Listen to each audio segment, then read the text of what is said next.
Hello, could you tell us a little bit about yourself? My name is Parthiv Shah. I'm a photographer, designer, filmmaker,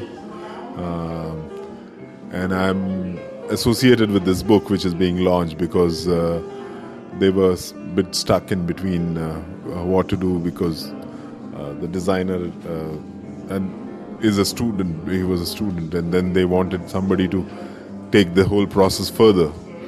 So I came in because I've done many books myself, and also I run an organization called Center for Media and Alternative Communication in Delhi. So we work on radio also, and so the book is always interesting, and I like archiving and the modern history of India, you can call it. So when I saw these images, I was very inspired, and also, I loved them. So when Dominique told me that, can you help? So I said, okay, we'll do that. And so we scanned most of these images because a lot of these images are taken on a slide, which has now fungus, dust, scratches, all kinds of things. So we need to work on it. So it took us at least 3 months to clean them up and work on it. And then finally, since 1 year we have been working on this project. So it was published, it was printed also in Delhi. So I overlooked the whole printing part also and helped them out. Yeah. And how significant do you think is the book in portraying the essence of what Matrimandir is? See, Matrimandir, as I know, because I am not I don't belong to Auroville as such,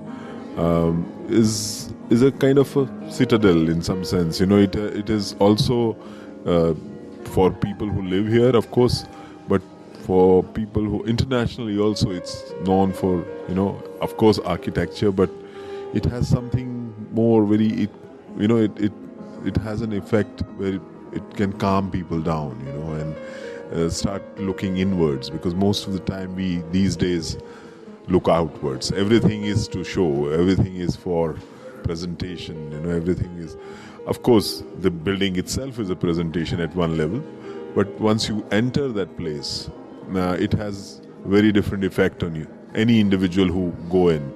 And I think it required that, and the story of the Matrimandir, how it came into existence, is a very important one.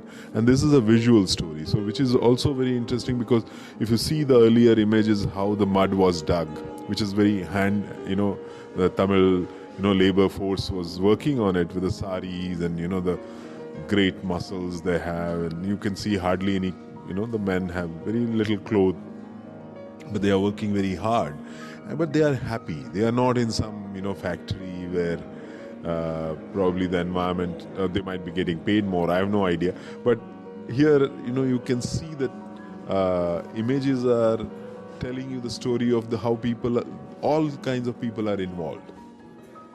So I think it is an important story to be told, and the book does that.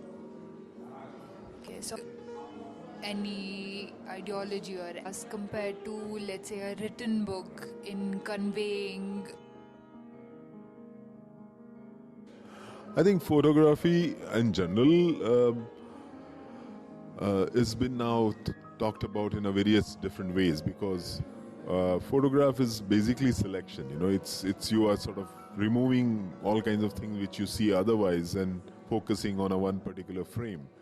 So when a book like this happens, which is over the years, it's not some photograph which you have done, yesterday what happened in Auroville, and a photo comes next day. But these images are over 30, 40 years.